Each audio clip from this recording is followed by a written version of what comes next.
Merhaba koçlar, nasılsınız? Bugün sizlerle NUX MG400'ü kullanmayı öğreneceğiz.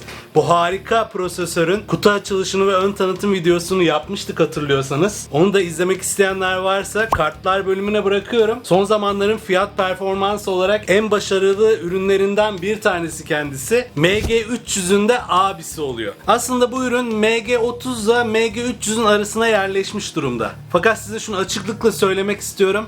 Ton kalitesi MG30'a çok yakın. MG300 başlangıç seviyesi bir prosesör. Onun da çok güzel özellikleri var. Onun da çok güzel tonları var ama bir profesyonel seviyede değil. Fakat MG400 bir başlangıç prosesörü gibi gözükse bile aslında profesyonel seviyede bir ton kalitesine de sahip. Bunun içinde bulunan iki tane çipi sayesinde başarıyor ve MG30'a çok yakın bir kullanım tecrübesi var. MG300'e göre ekranı daha büyük ve ton zincirinde çok özgürsünüz. İstediğiniz efekti istediğiniz yere yerleştirebiliyorsunuz. Bu ürünü bize gönderen Cangöz Müziğe çok teşekkür ediyoruz. Ürünle ilgilenen dostlarım varsa mağaza bağlantısını açıklamalar kısmına bırakıyorum. Ürünü size tanıtmak için birazcık da kurcaladım. Gerçekten harika tonlar var. Öncelikle ürünün üzerindeki düğmeleri inceleriz. Nasıl kullanılıyor, nasıl ton yazılıyor onlara bakarız. Bu cihaz USB üzerinden bilgisayara da bağlanabiliyor ama bugün bilgisayardaki programını göstermeyi düşünmüyorum. Cihazı tamamen üzerindeki düğmelerle kontrol etmeyi öğreneceğiz. Fakat ileriki videolarda bu cihazı bilgisayara bağlayıp belki ses kartı olarak nasıl kullanacağınız, nasıl güncelleyebileceğiniz ve programını nasıl kullanabileceğinizi onları da gösteririm. Aslında MG300'de de çok benziyor. MG300 ile ilgili çok ayrıntılı videolar yapmıştım. Onları da kartlar bölümüne bırakıyorum. Dileyenler izleyebilirler. Evet dostlarım, tanıtıma geçmeden önce kanala abone olursak, bildirim zilini açarsak harika olur. Ve muhteşem sosyal ağlarımız var. Onlara da takiplerinizi bekliyorum. Özellikle Discord sunucumuzu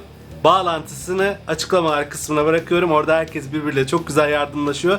Mutlaka o topluluğun arasına katılın. Evet, şimdi dilerseniz bu harika prosesör NUX MG400'ü kullanmayı öğrenmeye başlayalım.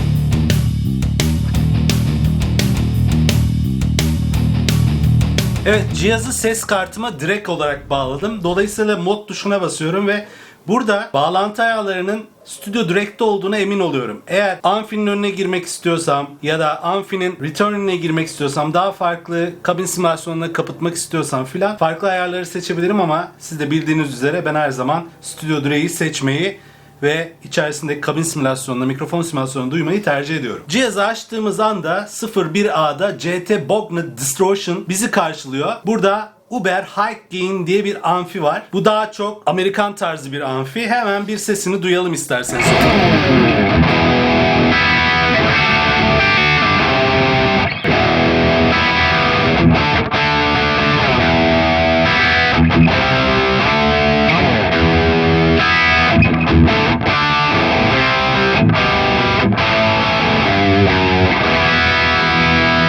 Sol tarafta patchler arasında ilerlememi sağlayan aşağı ve yukarı düğmeleri var. Hemen ileri gidiyorum. 1B'de Britlead, yani bu sefer de bir İngiliz amfisi varmış. Edit tuşuna basıyorum. Evet, GCM 800 Brit 800 yazıyor. Çalalım bakalım.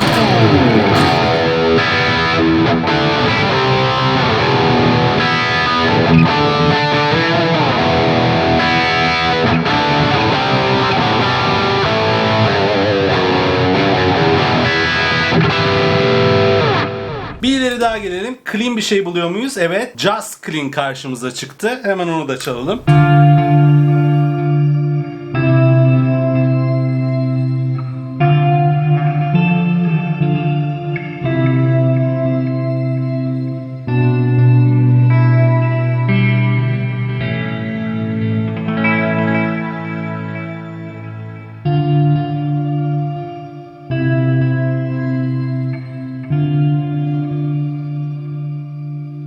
İçinde modülasyonlar da var, delay de var, reverb de var. Harika bir ton gerçekten.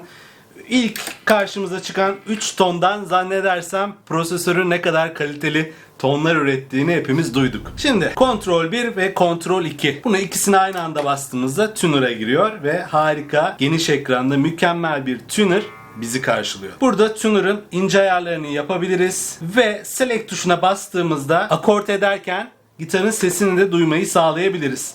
Ayrıca herz ayarlarını değiştirmek istiyorsak buradaki iki tuşundan da herzi de ayarlayabiliriz.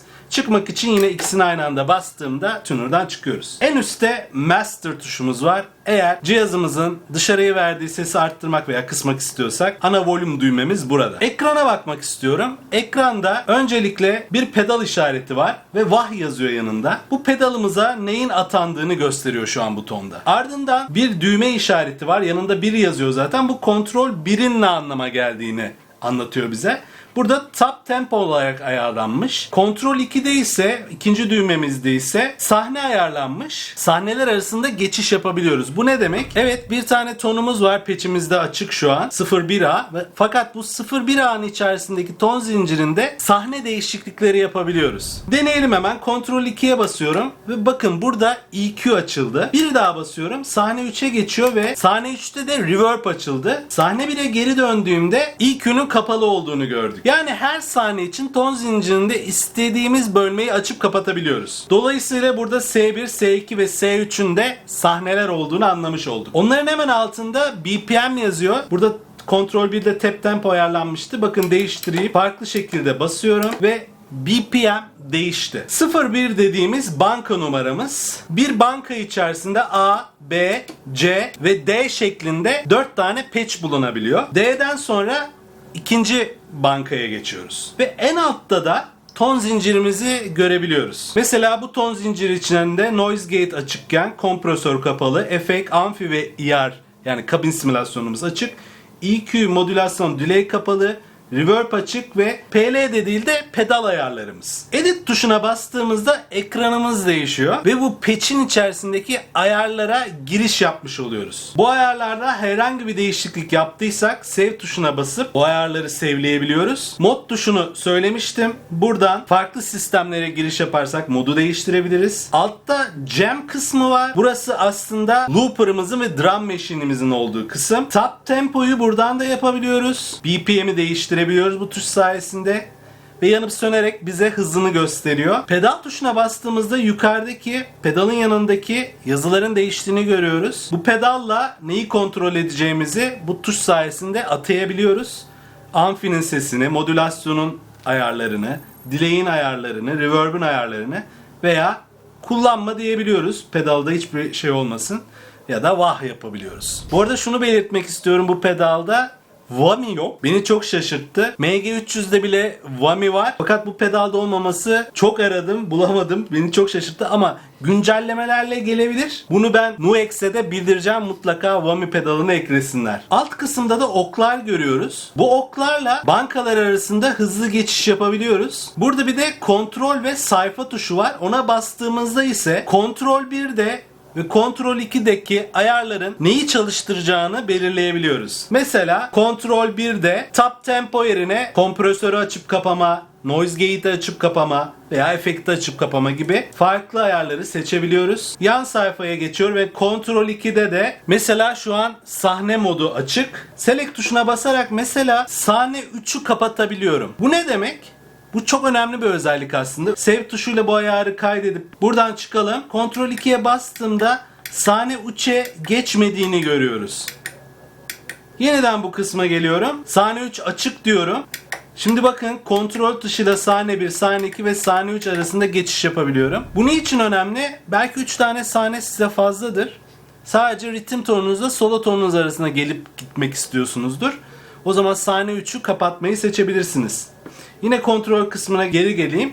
Dilerseniz de kontrol 2'yi istediğiniz başka bir efekti açıp kapamaya da ayırabilirsiniz. Şimdi unutmadan şunu da anlatayım. Edit tuşuyla Save tuşuna aynı anda bastığımızda sistem menüsüne giriyoruz. Burada çok önemli ayarlar var. Select ile bastığımda ilk öncelikle cihazın ayrıntılarını bize anlatıyor. Burada önemli olan firmware update'inin kaçta olduğunu görebiliyoruz. Ben cihazı ilk aldığım gibi zaten update etmiştim. Siz de mutlaka update'ini yapın. 1.2.7 update'i varmış. Bu arada bu update konusunda çok soru geliyor. O yüzden bir sonraki videoda bu nasıl update ediliyor diye gösterebilirim. Şu çok önemli bu cihazlarda. Bilgisayardaki programıyla kullanmak istiyorsanız son update olması zorunlu, yoksa program açılmıyor arkadaşlar. Son güncellenmiş program ve güncellenmiş ürünü kullanmanız lazım cihazın USB'den tanınması için. Ayrıca NUX'in harika driverları da var. Mutlaka driver'ı kurun. Driver'ı kurduğunuzda bilgisayarınız zaten cihazı ses kartı olarak algılıyor. Ve bilgisayarda açtığınız videoları, müzikleri cihazın çıkışından duyabiliyorsunuz. 2 tane GPU orduluğu burada da görünüyor. GPU 1 ve GPU 2'de neler, hangi versiyonların olduğu burada yazmış. Exit diyelim. Yana geliyoruz ve burada Expansion Pedal'ın ayarlarını bulabiliyoruz. Bakın, bağımsız olarak çalışsın mı diyor Expansion Pedal. Çok güzel bir özellik. Eğer açarsak bunu ve kaydedersek, diyelim ki Expansion Pedal'ı açtık. Pedal ışığımız yandı. Şu an VAH aktif.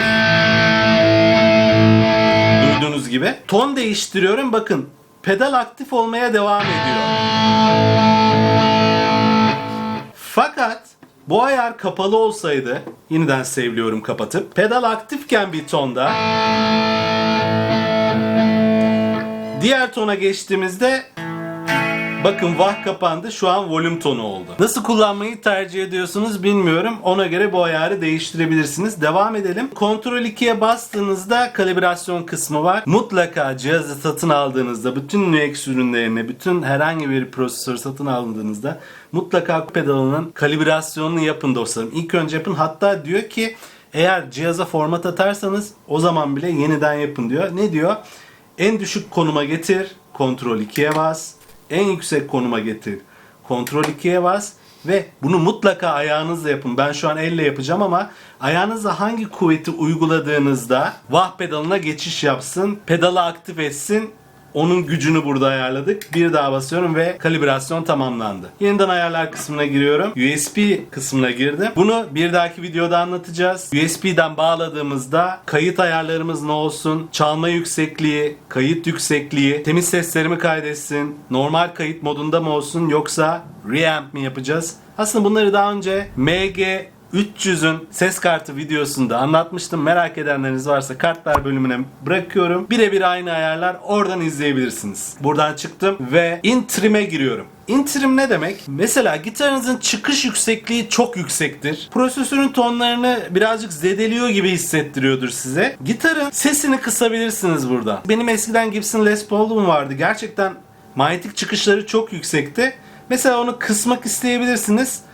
Buradan gitarın çıkış seviyesini ayarlayabilirsiniz. Ya da gitarınızın manyetikleri çok düşüktür. Daha verim almak istiyorsunuzdur. Buradan gitarınızın girişe gönderilen ses seviyesini ayarlayabilirsiniz. Bunu da düşünmeleri gerçekten iyi olmuş. Para denen kısma giriyorum. Bu da şöyle bir şey. Parametreleri takip et diyor burada. Bunu aktif hale getirdiğinizde herhangi bir delay ayarı yaptınız. Ve en son yaptığınız bu delay ayarını aklında tutuyor ve başka bir tonda o ayarı yapacakken size ilk önce o daha önceden yapmış olduğunuz, son yapmış olduğunuz ayarı önünüze getiriyor. Bu da güzel bir özellik. Dileyenleriniz kullanabilir.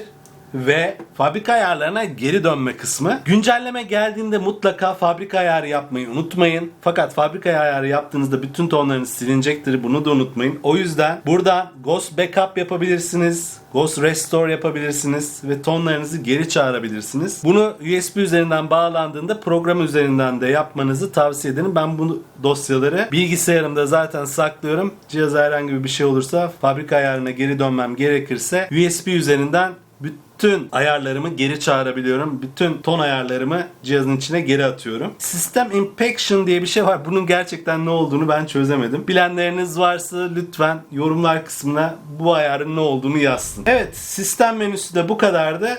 Şimdi dilerseniz bir tonun içerisinde ayarları nasıl yapabiliriz? Ton zincirini nasıl değiştirebiliriz? Farklı amfileri, farklı efektleri nasıl açıp kapayabiliriz? Onları inceleyelim. Şimdi size bir geri mur tonu yazmak istiyorum. Hem bu şekilde cihazda ton nasıl yazılıyor onu öğrenmiş oluruz. Ton üzerinde değişiklik yapmak için Edit tuşuna basıyoruz. Edit tuşuna bastığımız anda zaten şu an hangi ayardaysa onun ayrıntılarını göstermeye başlıyor.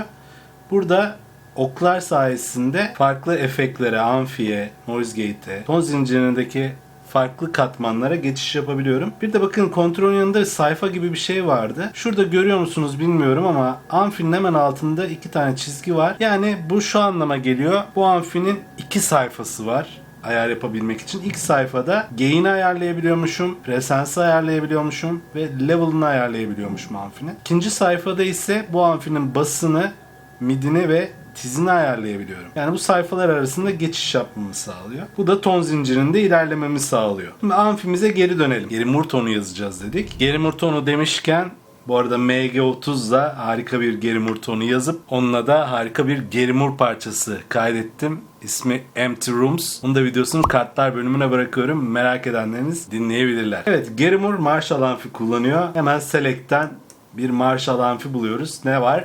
Brit 2000 var.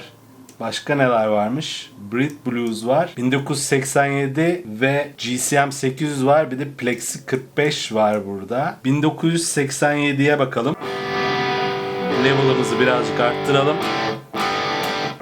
Tiz bas ayarlarına bakıyorum. ER'e geliyorum. ER'de Vintage var. Buradan değiştirildiğinde bakın kabinlerin isimleri ve kaç tane içerisinde kaç inçte kolon olduğu, kaç adet kolon olduğu gösteriliyor. Vintage'de mesela Greenback'i de seçebiliriz aslında ama Vintage iyidir. 4x12 kabin olduğunu görüyoruz. Buradan birden mikrofonu değiştirebiliyorum. Mikrofon ismi şurada yazıyor bakın. U87, SM57 ve E906 varmış. Ben E906'da bırakacağım. Burada bir de pozisyonunu belirleyebiliyoruz. Ortaya bakabiliyor. Tam karşıdan bakabiliyor. Birazcık yanlardan bakabiliyor mikrofon. Ben middle'da bırakacağım. İkinci sayfada ne varmış? İkinci sayfada da ER dosyasının low cut, high cut ayarları var ve yüksekliği var. Buradan yüksekliğini birazcık arttırabilirim. Bana kısık geldi. Mikrofonun sesini birazcık açtım. Öne tüp screamer koyacaktım. Tüp screamer zaten seçili. Başka ne ayarlar var size göstereyim burada. Burada mesela bir touch wah var. Daha old school bir ton yazacaksanız fuzz pedalı var. Blues tarzı şeyler için blues pedalları var. Blues driver var. Biz tüp screamer'a geri dönelim. Drive'ı birazcık kökleyeceğim. Ton ve level'ı normalde kalabilir. Azıcık çalalım.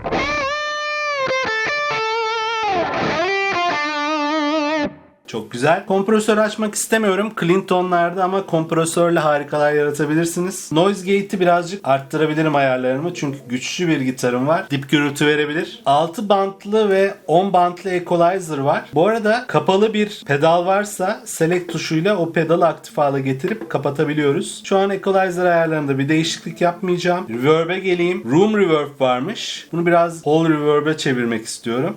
Fakat decay ve predelini bayağı bir kapatacağım. Ve sayfa 2'deki level'ını da birazcık düşeceğim. Ekranda neresi denk geliyorsa potanslardan o aktif oluyor farkındaysanız. Burada tek bir ayar olmasına rağmen 1'de değil 2'de ayarlayabiliyoruz level'ı. Tam ekranda görüntünün altına denk gelen potanstan ayar yapabiliyoruz. En sonda da demiştim size pedalın maksimum ve minimum yükseklikleri olduğunu. Mesela burada minimumu daha yukarıda bir yerde bırakırsam pedal volüm olarak tam kapanmayacak. Burada minimum ayarını değiştirebilirsiniz. Mesela tam kapattığınızda az duyulsun istiyorsanız buradan bu ayarı yapabilirsiniz. Bir de dostlarım mesela volüm ayarını en başa atmak istiyorsunuz. O zaman select tuşuna uzun basacaksınız ve üzerindeki o kırmızı oldu. Şimdi ton zincirindeki bu ayarın ton zincirindeki yerini değiştirebiliyorum. Mesela en başa attım. Şu an pedal aslında gitarın üzerindeki volüm ayarı gibi çalışacak. Kapattığımda drive'ı azaldı bakın. Ton üzerinde hissiyat değişikliği yarattı. Fakat bunu ton zincirinde en sona getirseydim ton kalitesi aynı kalacaktı. Drive kalitesi. Ama ses azalacaktı sadece. Mesela bir örnek daha verelim. Modumuzu açalım. Modülasyona bir phaser katalım. Phaser amfiden sonra şu şekilde duyuluyor.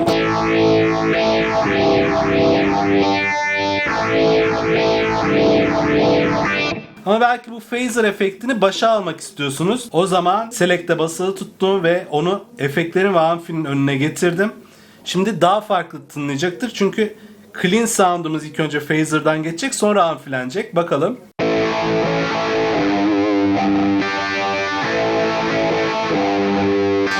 Geri alıyorum.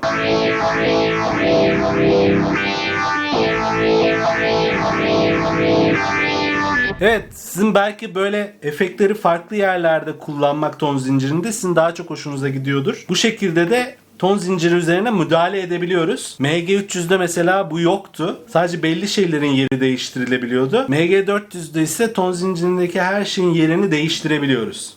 Evet, modülasyonu kapayacağım. Bence tonumuz son derece güzel oldu. Bir dinleyelim.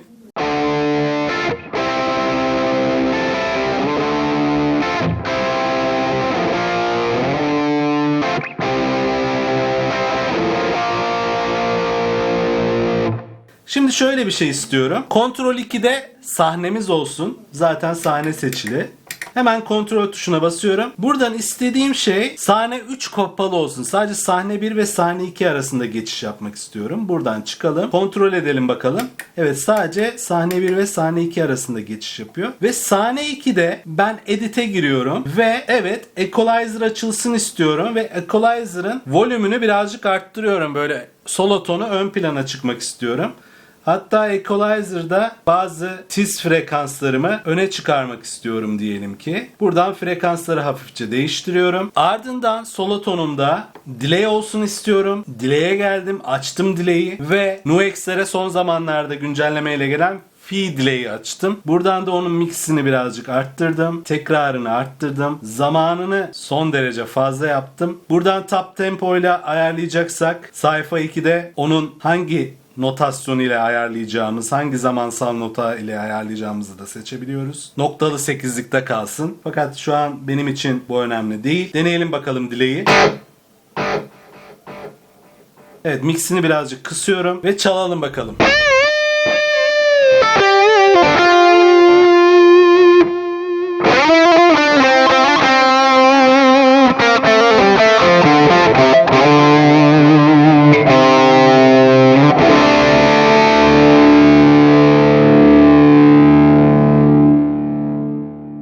Evet, son derece güzel oldu. Şimdi bir de Jam Track kısmına girip bir kayıt yapalım. Evet, şimdi sahne 1'e geri dönüp tonumuzu sevlemeyi unutmayalım. Geri murda yazalım. En sevmediğim şey şu prosesörlerde teker teker harfleri seçip preset ismi yazmak. Çok zaman alıyor. O yüzden bu işleri bilgisayar aplikasyonunda yapmak benim daha çok hoşuma gidiyor. Orada klavye olduğu için çok kısa bir sürede ton isimlerini yazabiliyorsunuz. Evet, sevledim. Artık gördüğünüz gibi 01R'da geri mur tonumuz mevcut. Hatta şöyle bir şey yapalım. Ctrl 1'e de istediğimiz zaman açıp kapayabileceğimiz bir delay koyalım. Kaydettim yine de. Kısıktayken de istersek delay'i açabiliriz. Bir de pedalımızda da zaten wah mevcut. Son derece güzel bir ton oldu aslında. Çok beğeni gelirse bu tonu patch olarak da açıklamalar kısmında paylaşabilirim. Hatta MG30'da yaptığım tonu da paylaşabilirim.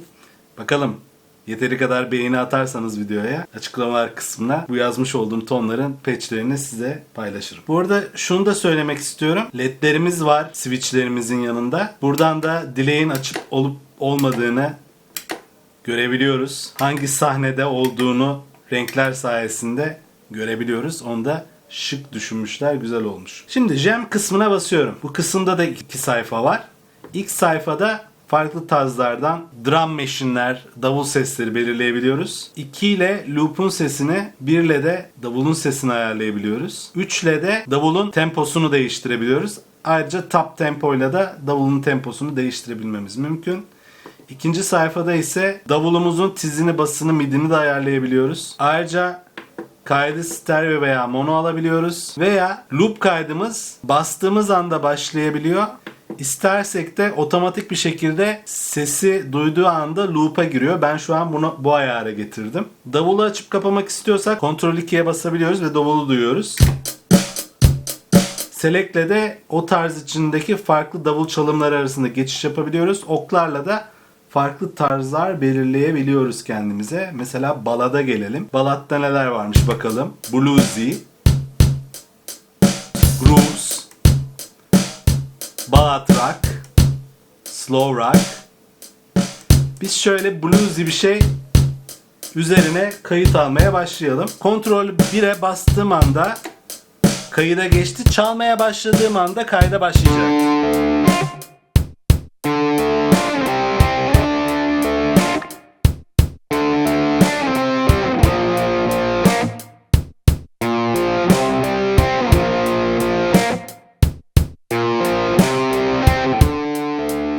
Ve şu an loop dönüyor. Bu sırada ben istersem tonum üzerinde değişiklik yapabilirim. Sahne 2'ye geçtim. İstersen farklı presete de geçebilirim. Ve üzerine çalışmaya başlayabilirim artık.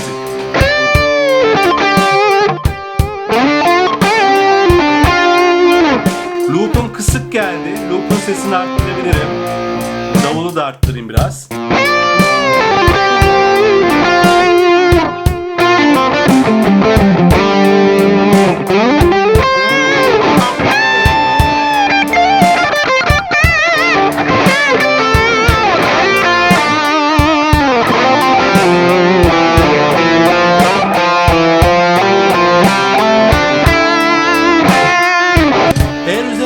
Almak istiyorsam bir daha kontrol 1'e basıyorum.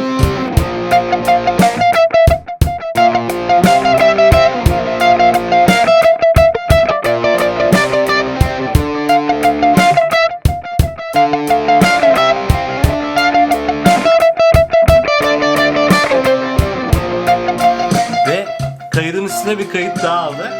Bunu belki geri almak istiyorum. Basılı tutarsam geri alır ve onu duyurmaz.